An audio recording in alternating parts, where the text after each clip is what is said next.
రేపు MPTC municipal elections ఉన్నాయి, ZPTC ఉన్నాయి, 5% సీట్లు కూడా రావు. నేను ఛాలెంజ్ చేసి చెప్తున్నా. గుర్తు లేదు కాబట్టి ఆ గ్రామంలో మా అభ్యర్థి అయినా మేము ఇద్దరికి ఇయ్యలేంగా టికెట్. ఒకరిని బలపరిచింది కాంగ్రెస్, అవతల ఒక బలమైన సామాజిక వర్గం చెందినవాడు గెలిచి గత్యంతరం లేక బీఆర్ఎస్ అంటున్నాడు. బీఆర్ఎస్ కాదు, అతను ఇండిపెండెంట్. గుర్తుంటే పార్లమెంట్ లాగా గుండు సున్నా వస్తున్నాయి వీళ్ళకు సర్పంచ్లో కూడా.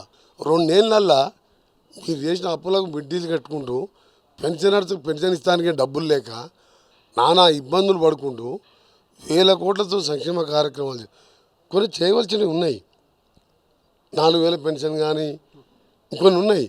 కానీ ఈ ఆర్థిక పరిస్థితుల్లో ఎమర్జెన్సీ కొన్ని చేసుకుంటూ మిగిలిన దశల వారీగా చేస్తున్నాం. 20,000 ఎగ్జాంపుల్, 20,000 కోట్లు ఇంటిగ్రేటెడ్ ఎంగినేటెడ్ హామీ ఇవ్వలే. ఎందుకు చేస్తున్నాం?